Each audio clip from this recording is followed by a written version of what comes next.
আওয়ামী লীগের সাবেক সংসদ সদস্য হাজী সেলিমের বাসভবনে এই মুহূর্তে অভিযান চালাচ্ছেন যৌথ বাহিনী। আমরা যেমনটি দেখতে পাচ্ছি যে চকবাজারে হাজী সেলিমের যে গুলশানারা মাসুদা টাওয়ারটি রয়েছে, সেই গুলশানারা মাসুদা টাওয়ারে এই মুহূর্তে অভিযান চালাচ্ছেন যৌথ বাহিনী। হাজী সেলিমের যে চকবাজারে যে বাড়িটি রয়েছে, সেই বাড়ির চতুর্দিক থেকে ঘিরে রেখেছে সেনাবাহিনী ও অন্যান্য বাহিনীর সদস্যরা।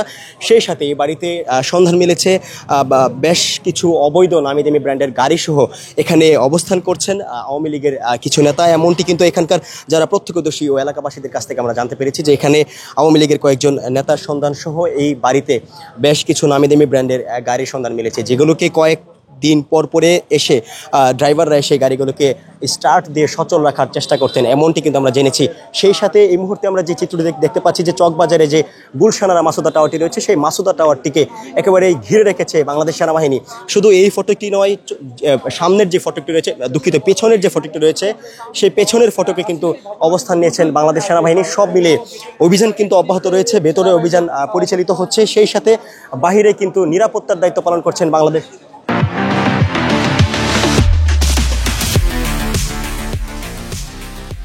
বাংলাদেশ সেনাবাহিনী। সেই সাথে এখানকার যারা এলাকাবাসী রয়েছে, সেই এলাকাবাসীদের কাছ থেকে আমরা যেমন তথ্য পেয়েছি, তারা বলছেন যে এখানে তারা খবর পেয়েছেন যে এখানে আওয়ামী লীগের কয়েকজন নেতা এখানে রয়েছেন। সেই সাথে হাজী সেলিমের পুত্র ইরফান সেলিমে কিন্তু এখানে রয়েছেন, এমনটি কিন্তু বলছেন এখানকার এলাকাবাসী। সেই সাথে তারা দাবি করছেন যে হাজী সেলিম এই পুরান ঢাকা এলাকায় তিনি আধিপত্য কায়েম করতেন। সেই সাথে এখানে তার দুই সন্তান সহ তার আত্মীয় স্বজনরা এই এলাকায় নানান অপরাধ ও অপকর্মের সাথে জড়িত ছিল বলে কিন্তু এখানকার যারা এলাকাবাসী তারা কিন্তু জানিয়েছেন। সেই সাথে এখনো পর্যন্ত আমরা যেই চিত্র দেখতে পাচ্ছি যে ঘণ্টাখানিক ধরে যে অভিযান চলছে, সেটি কিন্তু এখনো অব্যাহত রয়েছে। সেই সাথে পুরো বাড়িটিকে এই মুহূর্তে ঘিরে রেখেছে যৌথ বাহিনী। আমরা যেমনটি দেখতে পাচ্ছি যে গেটের ভেতরে এমনকি গেটের বাহিরে সব দিকে কিন্তু আমরা দেখতে পাচ্ছি যে যৌথ বাহিনীর যে অবস্থান সেটি আমরা দেখতে পাচ্ছি।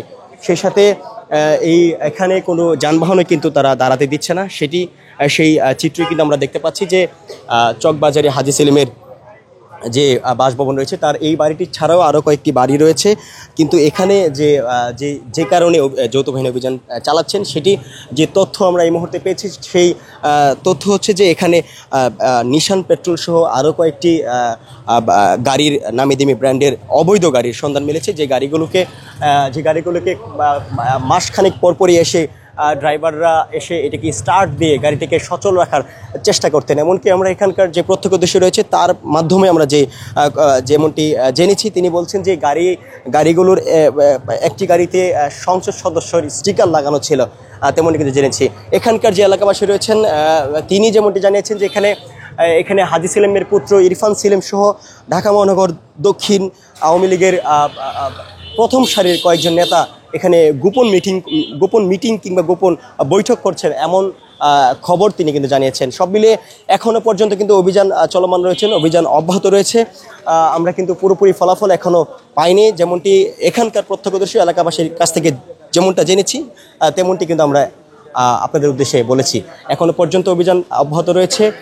হাজী সেলিমের যে চকবাজারে যে গুলশানারা মাসুদা টাওয়ারটি রয়েছে, সেই গুলশানারা মাসুদা টাওয়ারের চতুর্দিকে এই মুহূর্তে ঘিরে রেখেছে যৌথ বাহিনী, ভেতরে তল্লাশি অভিযান অব্যাহত রয়েছে।